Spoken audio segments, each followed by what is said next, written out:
Bonsoir, merci de nous rester fidèles. Vous êtes sur Radio Sensation Normandie dans le MAG 10 minutes pour en savoir un tout petit peu plus sur l'intérêt que vous portez à la vie associative et culturelle de notre territoire. Bernay, terre de Normandie, on l'a reçu il y a quelques jours, il revient nous voir. Jean-Luc Montagioni, président des Amis de Bernay, l'association qui célèbre actuellement ses 50 ans, créée en 1967. Jean-Luc, bonsoir. Bonsoir. On avait abordé la dernière fois un peu le patrimoine de Bernay, celui qui nous a été transmis par les anciens, avec des conférences, des débats qui se déroulent tout au long de l'année. C'est un petit peu le credo de l'association. Prochaine conférence, on y reviendra. On revient par contre sur celle qui s'est déroulée il y a quelques semaines, qui était très intéressante et qui a allié histoire et généalogie. On avait justement abordé le sujet. Pourquoi justement parler de généalogie et précisément des familles célèbres de Bernay pour lever peut-être un pan de voile que les habitants ne connaissent pas sur leur commune. Du succès déjà pour cette conférence. Alors là, c'est une sollicitation de ma part auprès des... C'était avec Yvonne et Daniel Salé. Absolument, avec Yvonne et Daniel Salé, qui sont des généalogistes expérimentés maintenant. Daniel Salé anime l'antenne de généalogie, l'antenne de Bernay et aussi celle de Bonlot-le-Roger du cercle généalogique de l'Eure, mais ils sont tous les deux administrateurs des Amis de Bernay. D'accord. Et l'idée de cette conférence m'est venue quand on est sur un problème historique qu'on essaie de résoudre concernant Bernay. J'avais remarqué qu'ils avaient le réflexe d'aller chercher dans des sources auxquelles nous autres on va dire historiens, même si le terme est un peu pompeux pour nous, ils allaient chercher dans des sources auxquelles on ne pensait pas. L'état civil, par exemple. L'état civil, c'est un grand classique où on y aurait pensé. Mais il y a plusieurs sources, autres sources, comme des sources fiscales, des sources du registre des patentes. Il y a le cadastre, le cadastre. Il y a des sources notariales, même si on y pense. Mais j'ai remarqué qu'il y avait des sources et des méthodes de travail que l'on était bien content dont on était bien content de profiter et auxquelles la généalogie pense d'emblée pour son activité de généalogie pure et qui peuvent aussi servir l'histoire. Donc sur des achats de vente de maisons qui autrefois dans les années 20 ou 30 se passaient à la bougie, on retrouve des choses et des noms ressortent en tout cas. Alors des noms ressortent et puis ils sont passés, ils ont traité aussi quelques cas concrets. Le cas de la famille Méaul, la famille qui a longtemps possédé l'éveil normand. Donc c'est quand même, je sais plus, la 4e ou la 5e génération. Ils sont originaires de Bernay ? Alors ils ne sont pas originaires de Bernay parce que si on remonte, il est bien rare qu'on arrive à trouver une famille qui soit purement originaire de Bernay. Mais là, on sait que au 19e siècle, le journal a été tenu par une demoiselle Irma Duval qui a épousé son typographe qui était un monsieur Gustave Méaul. Et donc c'est ainsi que le journal est rentré dans la famille Méaul et il y a eu au moins 4 générations de Méaul avant que monsieur Bernard cède le journal il y a quelques années. C'est toujours appelé l'Éveil, ce journal ? Il s'est appelé l'Avenir de Bernay avant la guerre de 39-45 jusqu'à la guerre de 39-45 et après la guerre de 39-45 généralement tous les journaux ont changé de nom. Donc là il est devenu l'Éveil de Bernay et après l'Éveil normand en 1900. Mais bon là c'est un cas concret d'arriver à suivre le parcours d'une famille par rapport toujours dans le respect de la légalité, c'est-à-dire que rien de ce qui était trop récent, c'est pas privé. C'est pas privé. Tout ce qui a été utilisé comme source sont des sources publiques. Alors maintenant, il y en a beaucoup qui sont accessibles en ligne aussi. Ça, le public l'ignore souvent, mais il est plus nécessaire forcément de se déplacer aux archives de l'Eure pour y accéder. Et là, il y a eu le parcours. Malheureusement, monsieur Bernard Méaul n'habite plus la région et on aurait souhaité de l'inviter, ils n'ont pas pu le joindre.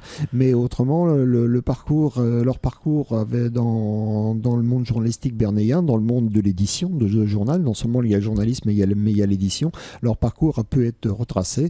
Alors après, on a eu quelques Est-ce que toi, Jean-Luc, par contre, tu apprends des choses ?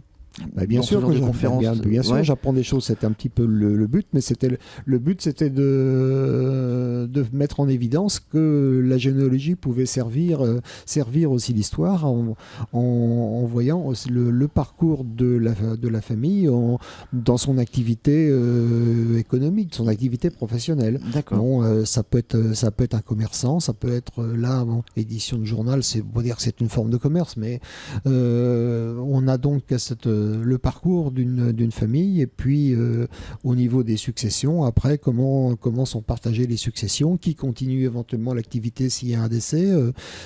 Ça sert énormément l'histoire de s'intéresser à la généalogie et aux sources manipulées par les généalogistes. L'arrivée de la gare sur Bernay, est-ce qu'on a une date précise? Bon, je crois que c'est 1850 ou 1855. Est-ce que là, la ville a foncièrement changé? La ville n'a pu que changer parce qu'il y a eu la création du boulevard du But, elle a suscité la création du boulevard du But.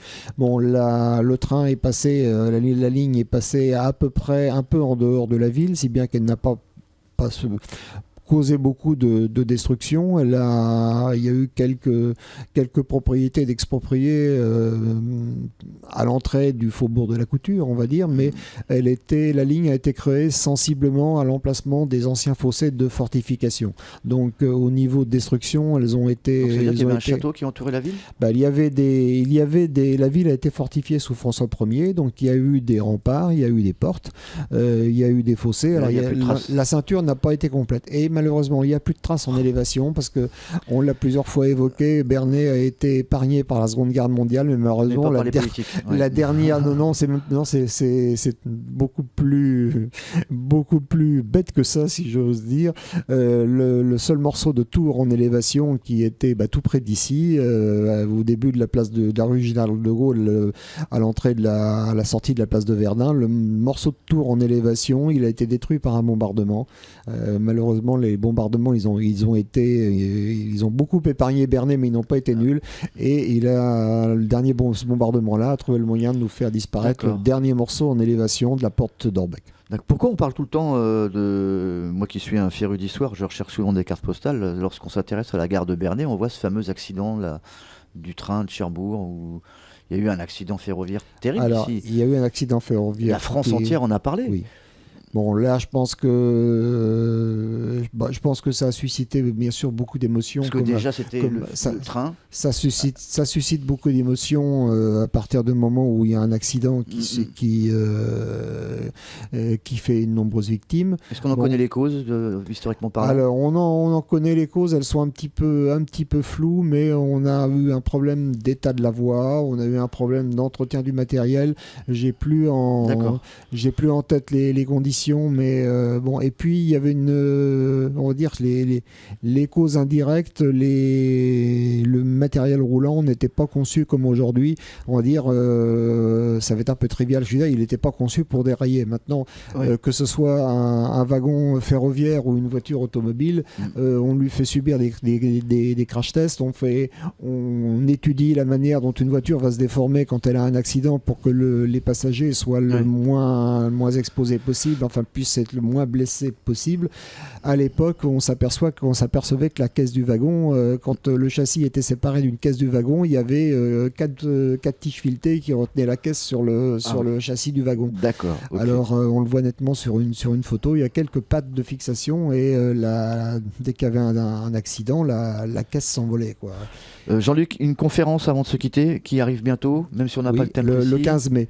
Le 15 mai. Alors, j'ai pas le titre définitif, donc on va recevoir Madame Marie Blesgroux, qui est une dame qui travaille aux archives de Seine-Maritime et qui va nous parler d'un certain nombre de documents et puis bien sûr des événements qui sont relatés dans ces documents, mais qui sont détenus aux archives de Seine-Maritime. Parce que généralement, pour Bernay, on pense aux archives de l'Eure, mais pour des raisons diverses et variées, il y a un certain nombre de choses aussi aux archives de Seine-Maritime. Donc elle va nous mettre mettre ça en lumière. Par exemple, il va être question des anoblis de Bernay au 17-18e siècle. On va reparler de la scène inférieure alors. Donc on va parler de la scène, même pas de la scène inférieure, Non. parce que à l'époque il y avait ni scène inférieure ni scène maritime, c'était même avant la création des départements. D'accord. Mais il y a un certain nombre de documents, et on a tendance à l'oublier, moi le premier, qui sont présentes aux archives de Seine-Maritime. D'accord. Et puis elle va nous évoquer un petit peu tout ça. Au départ, on avait prévu de parler des sceaux, mais c'est un sujet qui a déjà été traité.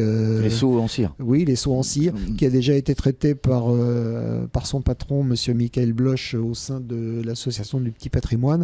Donc là, elle a proposé ce deuxième sujet. Bon, j'ai accepté, mais je le remercie de l'avoir proposé, parce que ça va lui susciter beaucoup plus de travail de préparation que de parler des sceaux, qui est un sujet déjà tout préparé. Mais on va avoir une ouverture sur un domaine pour l'instant inconnu, à mon sens. Je suis obligé de t'arrêter, Jean-Luc. C'est la fin de l'émission. Merci en tout cas d'avoir accepté notre invitation. On se retrouvera très très bientôt pour reparler encore avec beaucoup de plaisir d'histoire et patrimoine sur Bernay. Au revoir. Au revoir.